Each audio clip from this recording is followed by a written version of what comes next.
Hey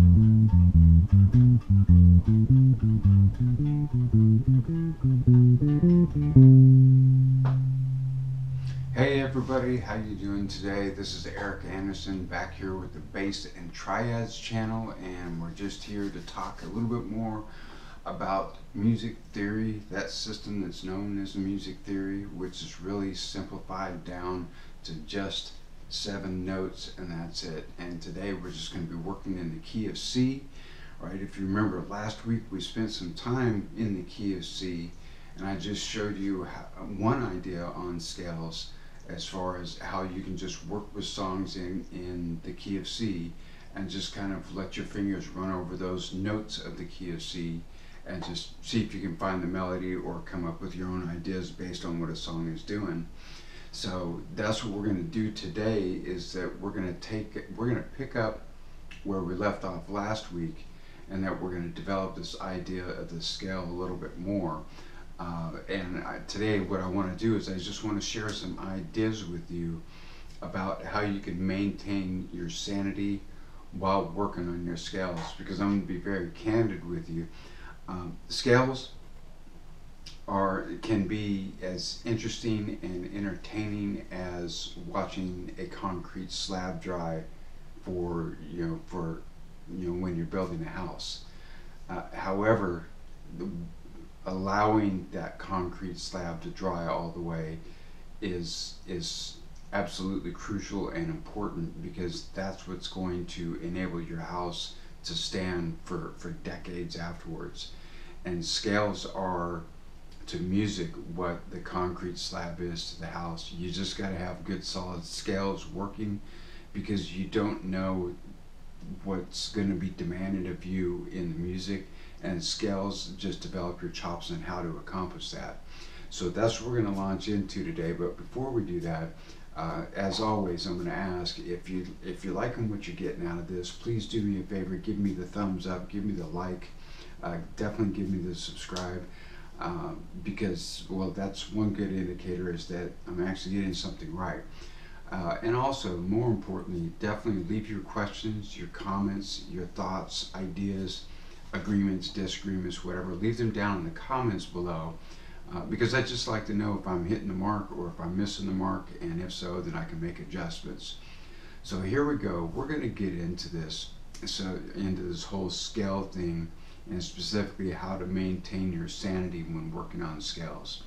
So when we first start learning our instrument of choice, whether it's the bass, whether it's the piano, or the trumpet, or the flute, or the tuba, or the bassoon, or the guitar, it doesn't matter what it is, and this includes the voice, the human voice as well. Working on scales is not very exciting, but it's just the fundamental foundational mechanics of operating your instrument and getting your body to do the things that it needs to do to get the sounds that you want to get out of your instrument. So I know that for me, playing with the bass and playing with the guitar and with the piano, it's really common when I first started playing, that I would literally have my face down on my fretboard going 1, 2, 3, 4, 5, 6, 7, 8, and you keep going like that. And in the beginning, it's going to be a very, very common thing, but as you do this more, as you keep building this foundation up, you eventually get yourself to the point to where you're just able to get those notes exactly where you want them to be. And you notice here that after working on scales for quite a bit, I'm actually able to sit here and keep talking about one thing while keeping my hands in motion and playing the scales at the same time. So that is one good indicator that you're actually getting your scales the way you want to get them. Obviously this is something that piano players and string players can accomplish, but it'd be kind of tough for the brass and the woodwind players and the voice folks, for that fact, unless you're like a Bobby McFerrin that just seems to get away with everything. But going through this up and back and I'm going to be the first one that'll admit it, this can get boring real quick. So I'm going to share a few ideas on how to add a little bit of either entertainment or variety to working on your scales. And the first one actually has to do with not with the instrument, but what your favorite movie is or what your favorite sport is. And what I recommend, and I've done this many, many times, is you find your favorite movie, you find your favorite sport, your favorite TV show or whatever, and you actually have it on. And you have it running in the background in such a way that you can watch it. Because in the beginning, let's say that I like the game of football, both European, South American football or soccer, and what we play here in the U.S. We just had the Super Bowl yesterday, and I love that game as well. But the cool thing is that I'm just going to stick with U.S. football. That's like every game is like 3 hours long. And so you can, while you're sitting there watching your favorite football game or your favorite movie, you can just sit here and work on these little ideas. And now it's not quite such a mundane process.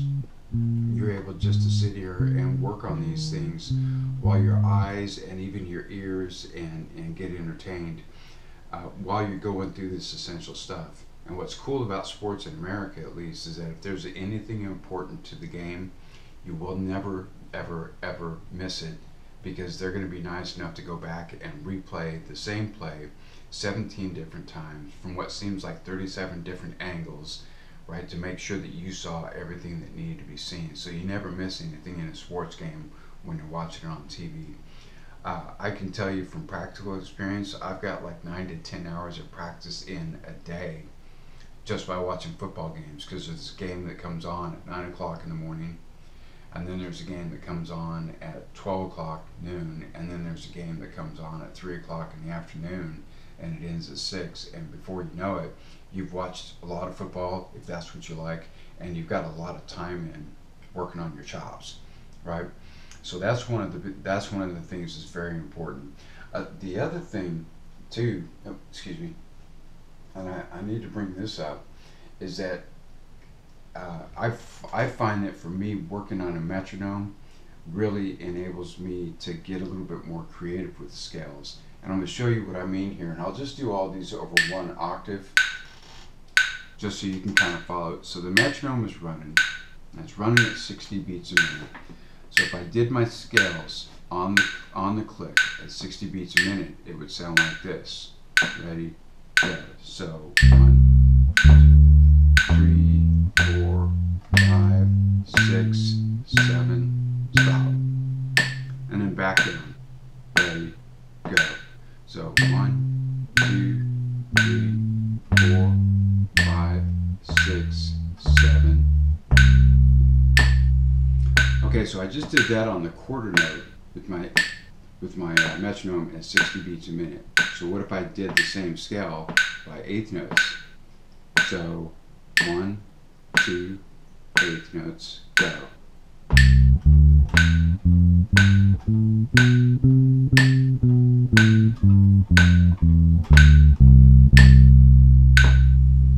So now what if I did the same scale in triplets, right? Eighth note triplets. So 1, 2, triple, let's go. So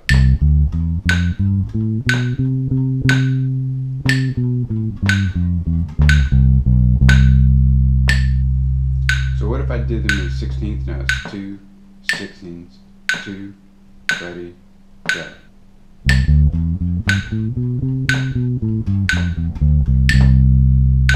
And as you can see, even though I haven't changed the speed of the metronome at all, as you can see, just by going from quarter notes to eighth note triplets to 16th note, it forces both of your hands to get much quicker and much more comfortable playing these notes.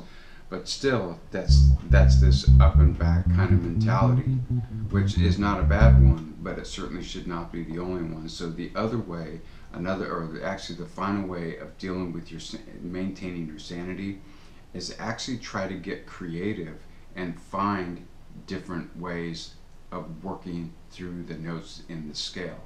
So I'm going to give you like just a couple of examples. This first one, I'm still going to work this on the metronome. This first one, I'm going to go in eighth note triplets, but what I'm going to do is that I'm going to go up 3 notes. So like I'm going to start on the C and just go on.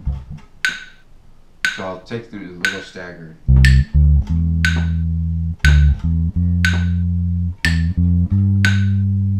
So I'm going to follow that pattern all the way up and then all the way back down. So.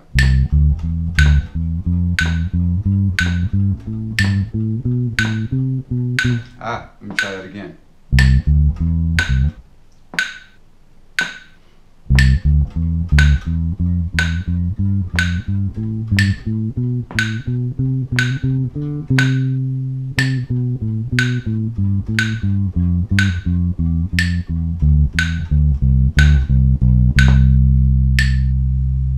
Right?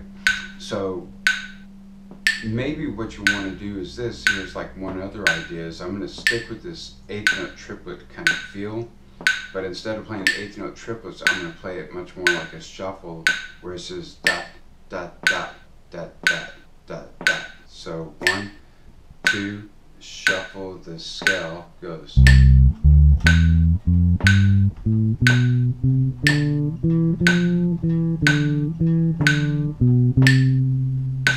and back down, go.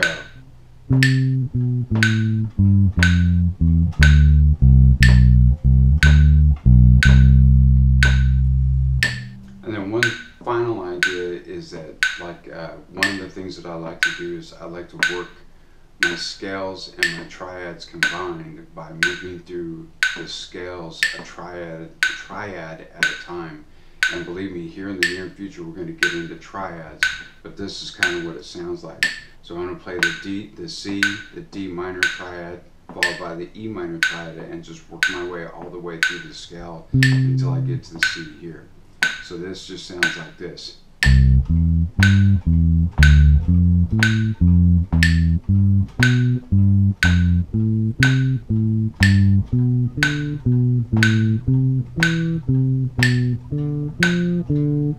And then back down. Oh, maybe not. Okay, so.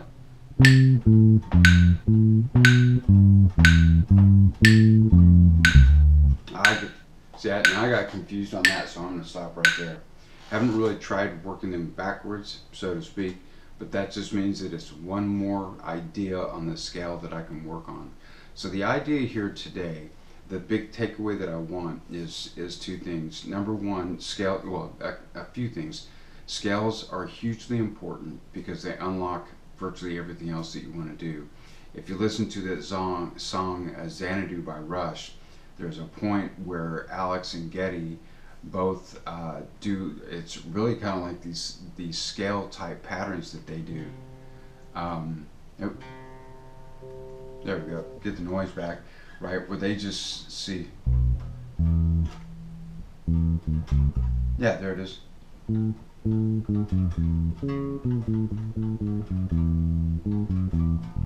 Oh, wrong key, there it is.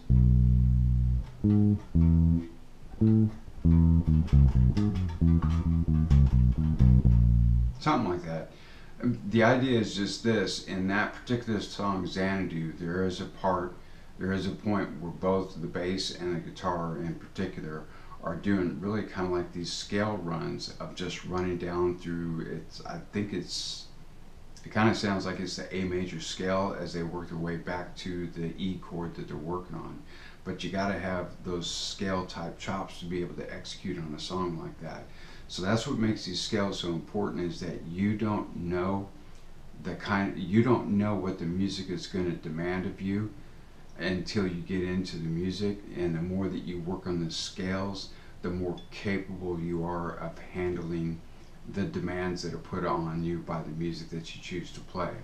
So with respect to the scales, number one, just kind of reviewing everything, definitely put on your favorite movie or your favorite sports, football game, NASCAR, baseball, volleyball, it doesn't matter what it is.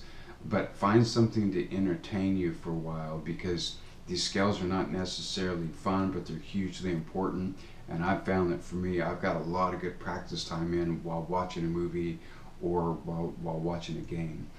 Along with that, definitely work on the metronome, and that will really help you to get creative. Maybe you want to go just quarter notes on the metronome, just getting every note of the scale on the click, and then you want to go to eighth notes, eighth note triplets, 16th notes, and you can keep blowing it up from there.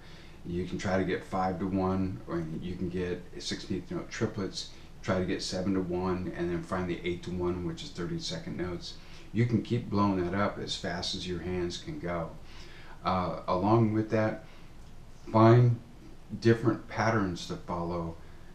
Don't just do the up and back all the time, but definitely come up with different approaches, come up with different rhythmic patterns, come up with different fingering patterns, come up with different note patterns and sequences that you can work through the scale. You never know when one of those sequences winds up becoming like a really cool song that you wind up wanting to write, but you'll never discover what you and your instrument can do until you really get in and play around with the scales. So that really is it, and I'm going to call it quits at this. Again, if you like what I'm talking about here, this idea of music theory, if you like these ideas being shown on bass, if they are helpful, please give me a like, give me a subscribe, definitely leave me some comments down below, and just throw me a little bit of love, just because because I want a little bit of love, to be perfectly honest with you. So this is my rumor. I'm sticking to it. I am Eric Anderson. This is the Bass and Triad channel, where we spend time looking at music theory. Just see if I can get this right. There we go. Just 7 notes at a time. Right now we're just working in the key of C, and in the future we're going to start blowing this whole thing up by looking at this thing we call chords and triads and how mysterious all that is. So that's coming up in the next few videos, and I'm definitely excited about digging into that. So y'all take care. We'll see you on the next video, and have a good day.